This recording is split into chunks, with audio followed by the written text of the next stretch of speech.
வணக்கம். நான் தான் உங்கள் குமரி சிந்துஜா. மக்களே, அதனால தான் போன பதிவு பார்த்துருப்பீங்க.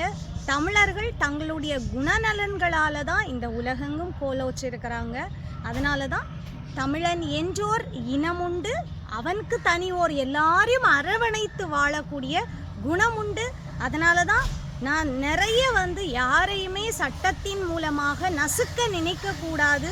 அவர்களுக்கு சின்ன சின்ன விஷயமாக இருக்கும்போது மன்னிப்பு வழங்கணும், பல்லுயிர்களுக்கும் ஒரு மரியாதை கொடுக்கணும் அப்படின்னு நான் சொல்கிறது. சமீபத்தில் நான் ஒரு காவல் நிலையத்துக்கு செல்கிறேங்க.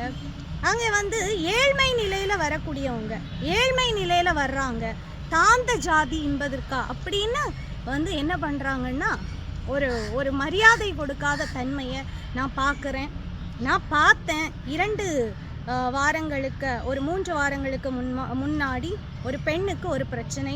அந்த பெண்ணுக்காக நான் போயிருக்கிறேன். அவங்க என்ன கூப்பிட்டாங்க, நீங்கள் வந்தால் கொஞ்சம் பலமாக இருக்கும் சிந்துஜா, வாங்கன்னு. இப்போ அவங்களுடைய பிரச்சனைக்கு அது முடிஞ்சதுன்னு வைங்களேன், இன்னும் ஒரு 2-3 பேர் அங்கே இருக்கிறாங்க. ஒரு குழுமமாக வந்திருக்கிறாங்க, ஒரு 5-6 மகளிர்கள். அவங்க அழுதுட்டுருக்குறாங்க. கொஞ்சம் கடினமாக அவங்களுடைய சூழ்நிலை இருக்குது. நான் நல்லா பேசின உடனே என்கிட்ட நெருங்குறாங்க. நெருங்கி அவங்க கதைகளை என்கிட்ட சொல்கிறாங்க. ஒரு நபர் உள்ளே உட்காந்துட்டு காவல் இதில் இருக்கிறவர் இவங்கள மரியாதை இல்லாமல் பேசுகிறாங்க.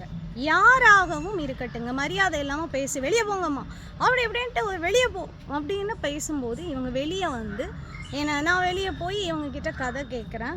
அப்போ தான் சொல்கிறாங்க, நாங்கள் இப்படி இந்த சமூகம் அப்படிங்கிறதுக்காக எங்களை வழக்கு கூட பதிவு நாங்கள் கொடுக்குறத எடுக்க மாட்டேங்கிறாங்க, விரட்டுறாங்க. இந்த மாதிரி சூழ்நிலை இன்னமும் காவல் நிலையங்களில் இருக்குது. நான் கண்கூடே பார்த்தேன்.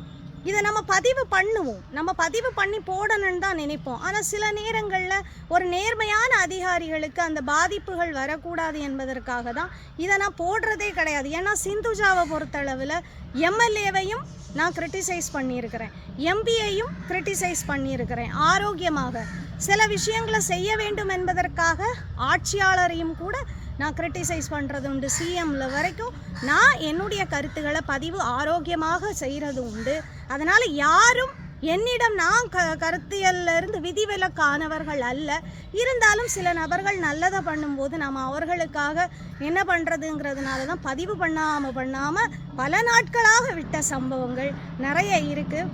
இது நடந்ததுங்க, பதிவு பண்ணிக்கிறேன். அதனால் நல்ல குணநலன்களோடு நம்ம வாழணுங்கிறது வாழ்க்கையில் முக்கியம்.